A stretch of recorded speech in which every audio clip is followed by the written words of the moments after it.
Okay.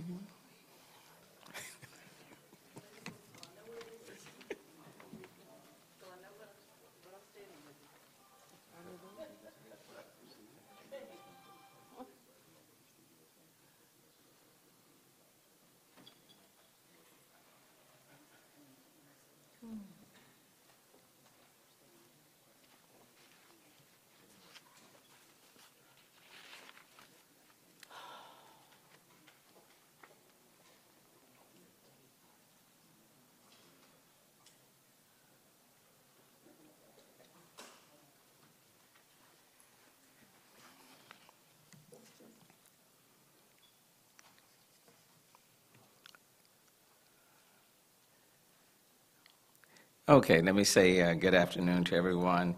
Standing here with Mayor Pro Tem Ellen Cohen, with Councilmember Jack Christie, with Brenda Stoddard, who's the Chair of Public Safety and Homeland Security, with Marvin Hamilton, who is, and let me get the full name, is over the Independent Police Oversight Advisory Board this afternoon. 4 weeks ago, January 29 at about 5:15, I received a call from Chief Acevedo that several undercover HPD police officers had been shot and are injured in a narcotics raid at a home on the east side of the city. Initially, I was told that one suspect was down, and later it was revealed that 2 suspects who resided at Harding Street were fatally shot. 5 undercover HPD officers were injured. 3 were released from the hospital within days, and 2 were seriously injured and remain in the hospital to this very day. Within days of this raid, where a no-knock warrant was obtained, several questions had been raised by family members of Dennis Tuttle and Regina Nicholas, people within the community, the media, and even by some within HPD, regarding whether or not this no-knock warrant was properly obtained in the first place, whether or not there were legitimate grounds for the police to have been at this home, whether or not drugs were being sold or distributed by this couple, did police officers or officials abuse their authority, commit a crime, or violate their trust with the people whom they took an oath to serve. What actually happened here, how did it go wrong, and how do we prevent it from happening again, are questions that have been raised. All of these questions, and possibly others, must be answered through a full, complete, thorough, honest, and credible investigation. And only the facts which lead to the truth and holding people accountable will restore the trust that has been shaken between HPD and the public they serve. To that end, I want to commend Chief Acevedo for the actions he has taken since this raid has occurred. He has been forthright and very candid. He has not shied away from asking the serious questions of his own officers and publicly stating that if wrongdoing is found that rise to the level of a crime, he will recommend that charges be filed by the Harris County District Attorney's Office, and I will support that.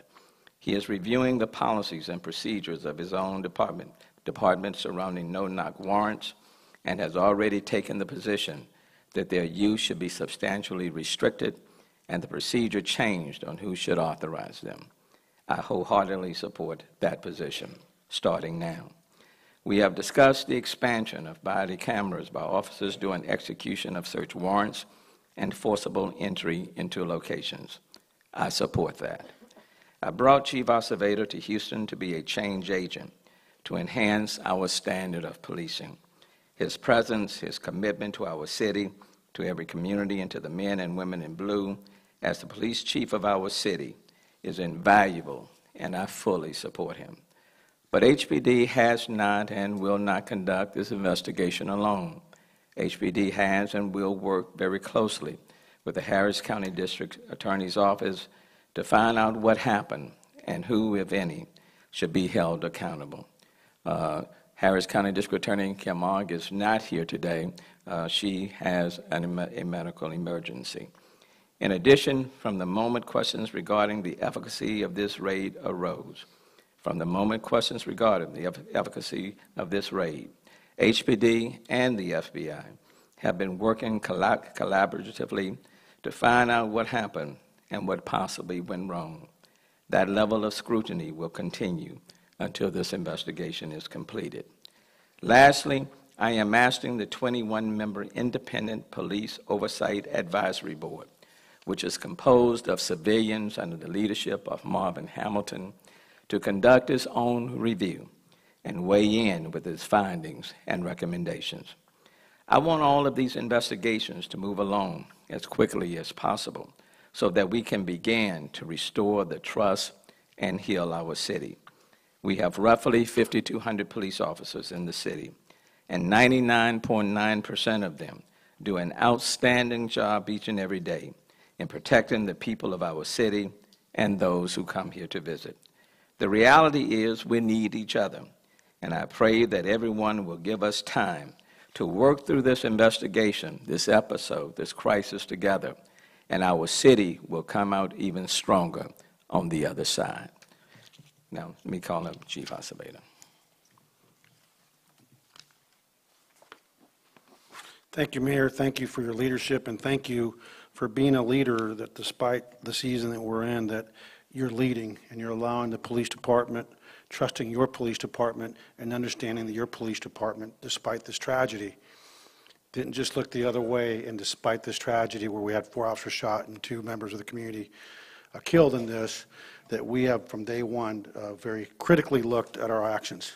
And I believe we not only owe that to the parties involved, the officers that made the entry that day, the Tuttle family, the neighbors, friends, but to the greater community, but most importantly, is just as importantly, to the hardworking men of the Houston Police Department, that I can tell you from adversity comes opportunity, and I think the opportunity that's provided me as your police chief is to really do a gut check with our department. The response of our members, the messages they've sent me and our extended command staff supporting the tough decisions and the tough action is being taken just speaks as to the collective heart of the Houston Police Department and of the men and women of our organization. I'm just as proud today, even though we're all heartbroken of what we're uncovering. Having said that, anybody that knows anything about our leadership style and what we're about is that we're not about leaving stones unturned. We take every stone, we look what's under it, and we seek the truth. We are soldiers of the law, and we're committed to constitutional policing, and that's what we're doing. So, first and foremost, the investigation continues. It's important for the community to know that as much as we want to be transparent and we all talk about it, I just want to caution folks that we know we have criminal investigations ongoing, and it's important for everyone to be patient and realize that we can jeopardize the ultimate outcome in this case if we're not careful as a community and we're not careful about how much we're putting out there. And so we're going to be very limited in what we talk about moving forward. I think everyone knows that we as a police department have uncovered some malfeasance. We're taking it seriously, and we're not just looking at what's in front of us. We're not looking at what's the end of our nose, but we have cast a wide net to make sure that we identify any problems, most importantly, procedures and methods that we can avoid things like this in the future. A lot of talk has been about the FBI, Mayor, and like you said, people don't realize that we're a law enforcement community at all levels, and we work collaboratively on a regular basis, and based on those relationships that we have, we actually communicate early on. Special Agent in Charge Perry Turner and I have been in communication since day one, actually since the beginning of us uncovering concerns. In this case, one of the things after calling you, Mayor, and bringing you up to speed, I called Perry Turner and told him, hey, we got some issues here, we talked about it, and he offered his help, and from that moment forward, we've been in communication. Last night we met with Special Agent Turner and his part of his team at headquarters, and I am very pleased that based on our findings to date, they have opened a formal civil rights investigation into the actions of the officers involved so far, and today he actually delivered the letter on that, and we welcome that. We welcome that in the spirit of transparency, but most importantly, we also welcome that because it continues to afford the police department with our partners and with the district attorney, who really has an oversight responsibility as well, and obviously with the IPOP, the Citizens Police Oversight Board that we have here in the city of Houston, that eventually we'll get to see all of the evidence in this case, and Mr. Marvin Hamilton is here, who's the chair of that. Look, when you go to a scene, when you see two dead individuals, and you see officers, and I was there early, and I see officers covered in blood, and I see all this chaos. The first thing that starts going through my mind is, what can we do different? What was it that we can do differently? How did we get here? And that's why we started asking the tough questions. And one of the things that's going on across our country as it relates to the no-knock search warrant tactic is a debate as to whether or not it's a tactic that we know it's a high-risk proposition, but is the tactic that's worth the risk. We've done that risk analysis. I'll never forget, in April of 1970, I was a brand new police officer with California Highway Patrol in the academy. Actually, I was in the academy within the first couple of weeks. We learned about something called the Newhall incident involving the California Highway Patrol in April of 1970 in Newhall, California, where 4 officers were murdered and gunned down. That police department didn't turn away from that. They looked inwardly, and they revolutionized tactics across the nation, which I believe saved lives. As a result of this, we have made a decision with your support, Mayor, to effective today, immediately, we've issued this policy, and with your permission, I'd like to read it. It's a very simple policy now. I know people want to do away with them. Some folks would say do away with them 100% of the time, but you just simply can't do that. You have to maintain this ability to do this in an exigent circumstance where you truly need to use it. For example, you have a hostage rescue situation where you don't want to knock and say you're coming in the middle of the night. You're going to do a no-knock entry. So our policy was issued today, February 20th, and the subject is no-knock search warrant restrictions. Effective immediately prior to seeking judicial approval for a no-knock search warrant, the chief of police or his designee must review and approve the request. To the extent this policy conflicts with any other policy, this circular was superseded and signed by me with the support of my boss. And the reason we're doing that is that we've come to the determination we don't want to wait till we have more death, more people injured. And if there is a situation where the tactical considerations or the circumstances provide an exigent set of circumstances where this type of tactic is appropriate, it will require the police chief, and quite frankly, only other 2 people that I will give the authority to in my absence will be Chief Slinkler, the Executive Assistant Chief, and Chief Troy Finner, who are my 2 right-hand guys here. The last thing I want to say is about 8 weeks ago, like I said earlier to the community, we started a project in looking at the next iteration of the development of our body-worn camera policy. There's a national discussion as to whether body-worn cameras should be worn during the execution of search warrants. And I can tell you we have 50 states, we have 18,000 police departments, and we have many views and opinions on that issue because of the privacy considerations and everything else. But we believe in our police department that when you do execute a search warrant, an arrest warrant, and force entry into a residence or a business, that there's a high potential for a use of force, deadly force, or even less than deadly force. And having said that, we have come to the conclusion in our department that the policy for us will be that we will be moving very quickly to actually have body-worn camera deployment with our SWAT operations and our warrant executions across the city.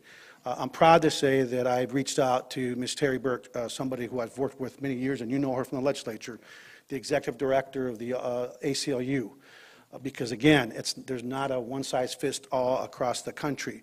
And for the state of Texas, based on the leadership that you provided during the body-worn camera legislation when you're still in the legislature, we believe that we can accomplish what we want to accomplish, which is to capture the actions of the police officers, to capture the actions of the suspects in these incidents, and most importantly, to have a record that people can form their own opinions when the questions are raised or when deadly force or any other force is taken.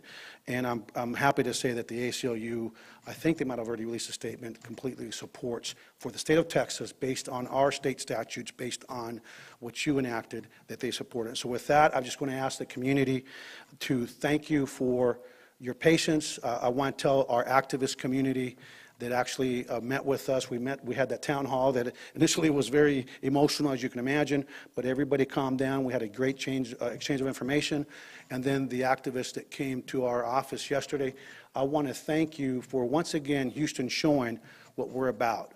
We're about taking tragedy, we're about taking challenges and seeking opportunities to move our city forward hand in hand, community with police and Harvey, first responders with the community. And once again, I think when this is all over and we get to the end, that we're going to be a model for the rest of the nation on how you take a tragic situation like this and good will come out of it. So thank you again, and I look forward to any questions. Thank you, and we'll take any questions now from the media. Mayor, Chief, now that the FBI has opened up a civil rights investigation, what role will the HPD have in this? Will they continue to investigate, or will you take a step back in this investigation? Let me just say from the very beginning when questions came about, the two have been working collaboratively, both HPD as well as the FBI. And that's been from the beginning when questions arose with regards to the raid. That, as I indicated earlier, that process, that level of cooperation will continue until the investigation is complete. Monitoring collaboratively. One second. But Mayor, on a follow on that, speaking with each other and the two parties is much different than the investigation, which is now what Chief Acevedo has announced. So, Chief, if I get you to comment on this, what role will the HPD now have in this investigation? Will you have to step back and allow the feds to take complete control of this? If you want to address. No, as a matter of fact, the FBI and Department of Justice is not interested in taking complete control because what we have modeled as a police department is not a police department that's covering up. What we've modeled as a police department is a department that despite an emotional event, we put emotions aside and we have a mindset that when lives are taken, officers are shot, that we have to do our due diligence. And so what will happen is that the FBI will do a collaborative investigation. It's independent. However, we'll actually have to work with them because we will provide them information and some of our evidence. We've already having those conversations starting today. We started talking about sharing it. That'll be independent. The state charges that are potentially involved here will continue. That investigation will continue by the Houston Police Department in conjunction with the Harris County District Attorney's Office. We will continue our investigation. Having said that, because we'll be walking side by side as we uncover things in our investigation and evidence, that information consistent with the rules of engagement in terms of the way we handle that evidence and consistent with state law and other things that we have to consider, we will be providing and sharing that as well with the FBI. So it'll be very transparent between the three organizations. And at the end, again, from a citizen standpoint, I love the fact that our city has the IPOP process, the Independent Police Review Board, that will actually get to review all of the information from these investigations, and they will be able to weigh in as well. How many officers involved in the civil rights investigation? I don't have that number, but it'll be a team of investigators from the FBI. You're going to have to talk to the FBI about that. I can just tell you that the two officers that we have put off on restricted duty they'll be part of that investigation. And as with the investigation unfolds, if we find anybody else that needs to be part of the investigation, obviously investigation will lead to wherever the evidence and the facts lead you to. So we're not going to speculate how many that is. I think it's, and let me just say this. I think it's very important for the reason why we're having this press conference. Instead of trying to deal with facts as they come out piecemeal, what is important is for there to be a full and complete, thorough, honest, and credible investigation. That's what's critically important. And so we need adequate time for that full, complete, thorough, credible investigation to take place. And there are several levels of review and oversight, from HPD to FBI to the Harris County District Attorney's Office to the Independent Police Oversight Review. Okay. The district attorney announced, I know she's not here, but that their office reviewed 1,400 cases, 27 active involving Officer Owens. How can the narcotics division, how will its function work moving forward, given how far back this may reach and the impact it might hold in your department in many of the cases? Under Brady, when you have a situation like this unfold, not only do you have a responsibility under the Brady Act to review the cases, even if we didn't have the Brady Act, we would have been doing it. So that's part of what the law requires, that we open an investigation, even a post-conviction review of any case involving any officer, i.e. One of the officers here, the case agent, to ensure that there are no issues with that case. The DA's office, and I'm going to refer you back to her, I'm not going to speak for her office, they've already sent out notices to the cases they believe that have been identified that this applies to. But what about the narcotics? Do you think can still effectively move forward, given the massive amount of reviews doing? Oh, absolutely. Look, let me tell you something. Our police department, we're not going to paint them with a broad brush. And what I love about, again, our activist community, they're talking about bad policing and bad officers, not the whole Houston Police Department. The majority of our men and women are honorable, dedicated professionals. The work of our narcotics division, like the rest of the work, continues. Having said that, we do have another team of folks that will be looking at all of our policies and procedures and to see if there's any other issues that we need to look at. But so far, we haven't seen anything. But the investigation, like the mayor says, is very comprehensive, and we're going to leave no stone unturned. No, I just want to say, because I want to be very careful that we don't paint with a broad brush. We have roughly 5,200 police officers. 99.9% of them do an outstanding job each and every day. And HPD's work will continue to move forward. They will continue to be out on the street as they are right now, addressing crimes and solving crimes. So I want to be very, very careful that we don't paint with a broad brush. We want to hold people accountable if there's wrongdoing. We want to make sure that people are held accountable for that. Yes, sir. Sure. So I'm going to ask him, Mayor, you can answer this. Chief KHOU, curious to hear what you have to say. Critics of the Independent Police Oversight Board say that it actually doesn't have much power because it lacks subpoena power. So, for instance, the case agent here wouldn't be able to be brought into to the panel under oath to testify. What do you say to that? Well, the good news is that you've got HPD doing this investigation, you got the FBI doing this investigation, you have the Harris County District Attorney Office doing this investigation. From the citizens' point of view, they can certainly take a look at this entire situation, and they can review, make recommendations from a citizen's point of view on what things can be done to improve as we move forward. But does that make it truly independent? Well, I think it does from their point of view, okay? The good news is that when you have these different layers of oversight, not everyone is going to be doing the same thing, and they will look at it from their particular perspective. You've got 21 people representing people in the city of Houston, very diverse, I may add. They come from all walks of life, and I think they can add something to this whole situation.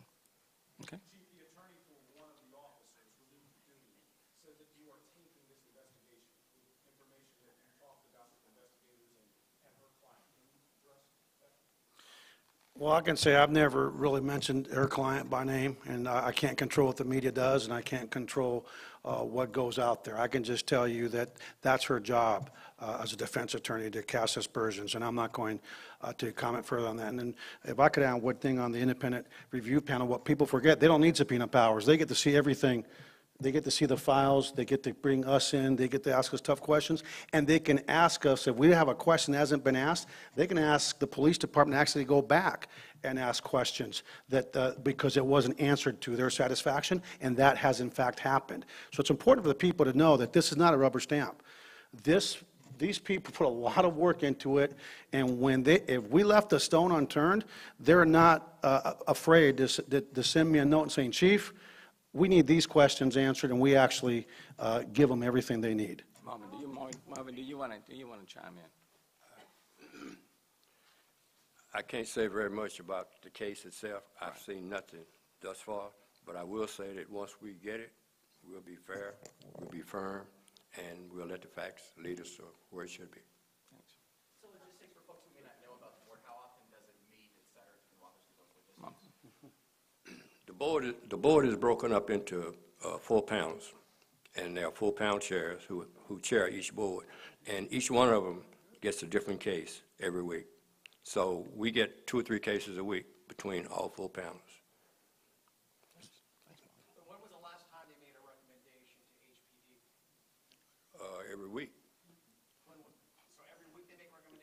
there's some recommendation, not anything in terms of management, but things that we see in the case that maybe wasn't answered, so we can give it back, assuming we have enough time, because there's a time frame, 180 days, and we only have a couple of weeks. So we give it back and say, what about this? And most of the time, we get an answer. Thanks, Marvin. Chief, Chief Sergeant Goins, in documents that we uncovered yesterday at Channel 2 Investigates, had 10 sustained cases of complaints against him. Should he have been on the streets? Look, I'm not going to talk anymore about any of the subject officers in this. Moving forward, our responsibility is to conduct an investigation. Everybody knows how serious this investigation is, and I'm just going to tell you, we're done talking about anyone that's a target in this investigation. We're done talking about the investigation, and we're going to focus on one thing and one thing only, and that's a couple of things. A, uncovering the truth, and B, doing everything we can to ensure we don't have a recurrence of this kind of behavior. Thank you, ma'am. Let me just say, and I'm sure Councilman Mustardic, as chair, will be probing and asking questions as well. And sure, absolutely. You know, I'm not shy. I am Chair of Public Safety and Homeland Security, and I am very, very concerned. I'm very concerned for the safety of our police officers and for our citizens. And today, yesterday, I had a very frank conversation with our chief, that our expectations at council, that we will have a briefing and that we'll have ongoing conversations. We have been asking for body cameras. We've been asking for the technology to be a different technology, the storage. We've made those asks, and we are going to be doing everything we can to promote that. The other thing is, we don't want to ever set anyone up for failure the way this was set up. And so whatever we need to do to support our police, all of our first responders, we want to make sure we do it right. So please, if there are any citizens out there that have concerns, reach out to your council members. And the Independent Police Oversight Board, I have visited with them on many occasions. They take their responsibilities very seriously. These are citizens, average citizens, that come in and do the work on their own time. And they do it for the right reasons, and we appreciate it very much. Thank you. Let me thank you for being here. If you have any additional questions. Oh, in Spanish? Yes, but I want to ask you too, when we visit the site where this happened, many residents are concerned. They are fearful they're telling us that they're fearing for their lives because of what happened. What can you say to the community, those that have already doubts about trusting the police? It takes so long for them to actually trust you guys. And now this happened, and they have so many questions. They don't even want to talk on camera because they believe that they're going to go after them. What can you say? Let me just say very, very quickly, and without hesitation, we have outstanding police officers, men and women in blue, 5,200 of them that are out on our streets each and every day, and they're putting their lives on the line, and they do their job in an impeccable way, okay? Every single day, 365 days out of the week, and they're out there right now. It would be a mistake on everyone's part to take one incident and paint them all and put them all in the same basket. And for those who have been in this city for quite some time, when it comes to police relations with the community, we have come a long way in this city. And that's why it's important for us to work extra hard to hold on to the trust of the people in this city, to work to build the relationship between the police and the community, because quite frankly, we're all on the same team, and we ought to be moving in the same direction. And so when incidents of this kind happens, yes, it takes all of us working together to get to the bottom of it, to hold anyone accountable for any wrongdoing, and to put in policies and procedures and practices such that these wrongs don't happen again. And that's what we're going to do. And those are the steps, those are the commitments, those are the promises that we are making. And I have no doubt that we will do just that. Now, if you have any other individual questions, feel free to come and ask them individually. Myra, if you have any others, talk to them individually. Well, you can come talk to me individually too, Mario. Yeah, thank you so very much for being here. Appreciate it. Thanks, Mayor. We'll do Spanish on the side. Oh, sorry.